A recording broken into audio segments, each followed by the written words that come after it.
Good afternoon, good morning, good evening, wherever you are watching from. My name is Lorena Duque. Welcome to my YouTube channel. On this channel, we talk women's health, particularly maternal child health systems. We also talk politics because politicians and stakeholders have the willpower to improve the maternal child health system. Today's video is dedicated to a very special person.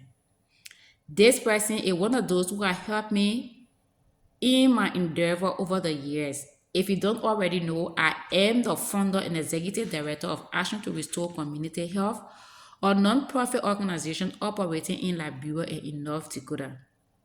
Over the years, we have not gotten grant money, but we have kept true to our goals, and people who are able to achieve them, we thought to celebrate them, to recognize them, especially so when we are celebrating World Contraceptive Day in this September. And one of such person is the one that we are dedicating this video to. He is a Liberian. He lives in Texas, and he has helped us over the year whenever we reach out to him. And his name is Avin Shaka. I want to say thank you from the bottom of our hearts for all you have done for us over the years to help us. Our agriculture project in Burma, you were with us. Our health project over the years, you are always reached out. You see it to be, it may be little, but I mean, it help us to do something. I want to say thank you, thank you, thank you so very much. We appreciate your support. Thank you, thank you. So, if you have not subscribed to this channel, please do so that you keep informed about things that is happening in the health sector. We'll bring you a little bit of politics, and sometimes I do some business on this channel. Thank you so much. So since 2007, September 26th, we have had World Contraceptive Day being celebrated. Every year has a different theme, but the goal remains the same every year. The goal is to increase awareness on the use of contraceptive methods. And this year, the theme is the power of option. I see the theme to be interesting, and I also see it to be a challenging one. It's interesting because if you have a lot of things to make a decision among, you're going to make a better decision. If you went to the clinic for family planning and you have maybe 5 to 6 different commodities, and you get the information from the healthcare provider, you choose what you want based on the information you have gotten. You do the medical eligibility criteria, and you say yes, that's what I want, and the criteria qualifies you, you make a better decision.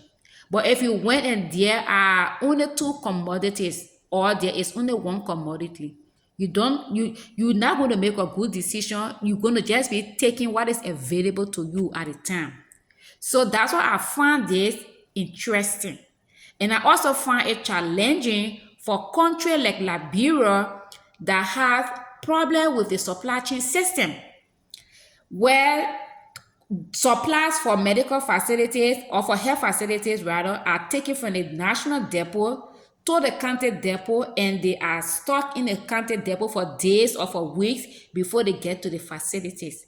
So patients miss out on their commodities because it is not available at the time they need it. For example, a girl in Fokole in Bon County went to the clinic, and there is no drugstore around, no medicine store that she can go and say, okay, for now, for this reason, let me get it from the medicine store. And she went for her pills, and then no pills at all in the clinic. So she goes back home. She go back after a few days, supply has not come, and maybe in a week time, she's ovulating, she have unprotected sex, and she gets pregnant. We know that that pregnancy is not intended because she had been taking family planning. So, or she had decided to take family planning, that's why she's been going to the clinic. So because the pregnancy is not intended, she's going to end up having an unsafe abortion.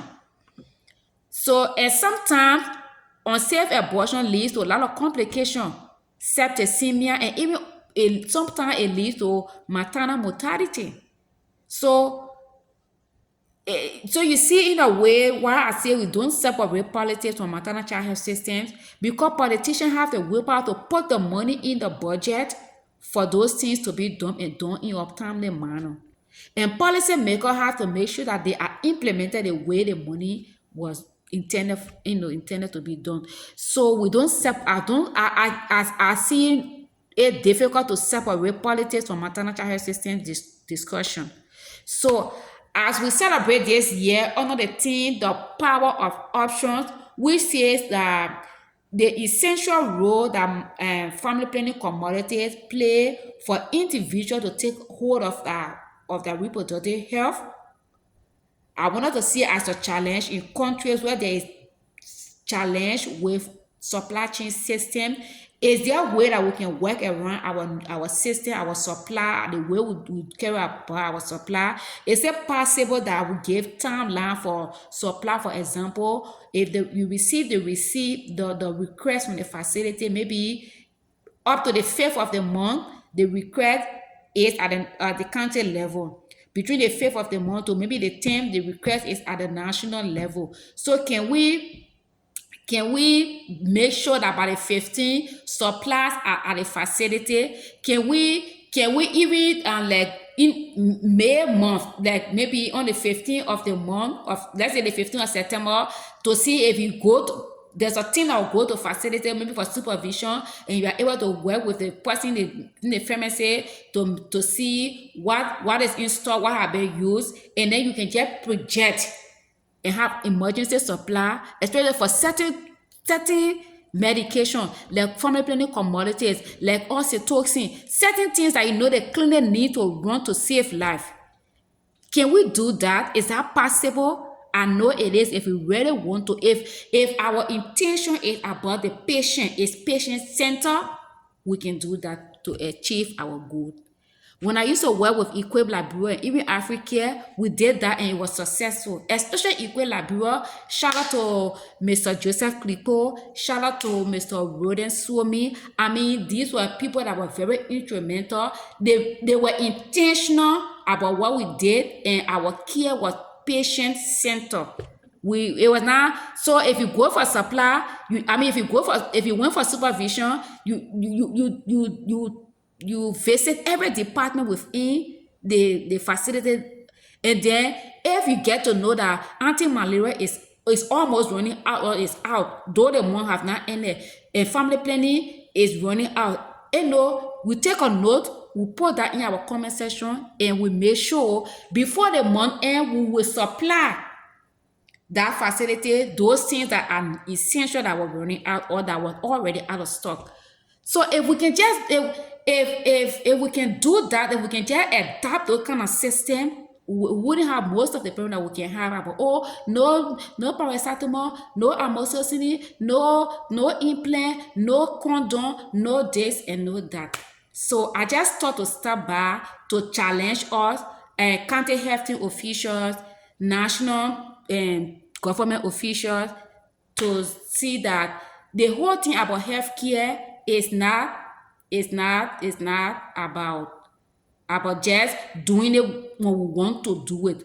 We have to deliver in time because it's about the patient. It's about the life of our family, the life of our mother, the life of our father, of our community. So we have to do it in a timely manner. And in order to do it in a timely manner, we have to sometimes know what caused this, what can we do better, why the supply gets to the facility late, and how can we work with it to be better. And this is one thing I just suggest.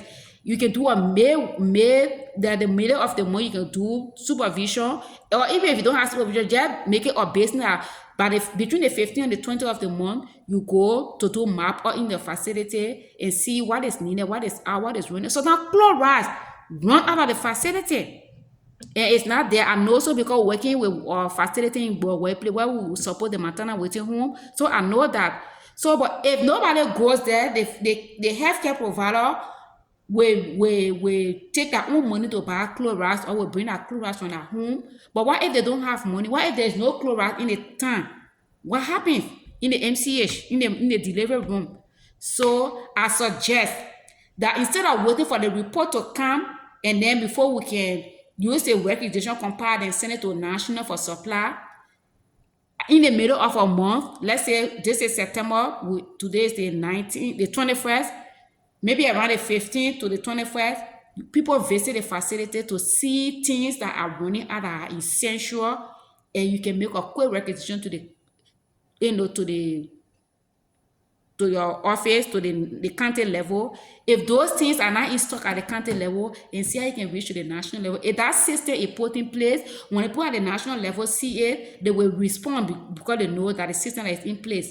So I just thought back to say this, and I hope everyone is getting ready at an individual level for the World Contraceptive Day. And remember, the theme is the power of options. So let us have different family planning commodities at the facility so that clients can make decisions based on information they have gathered, so they won't just take things because that's the only thing that is available to them.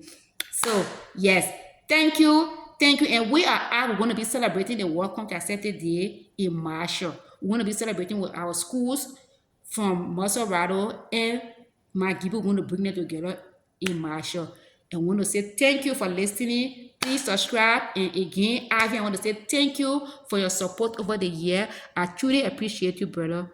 Thank you, and thank you. Bye-bye.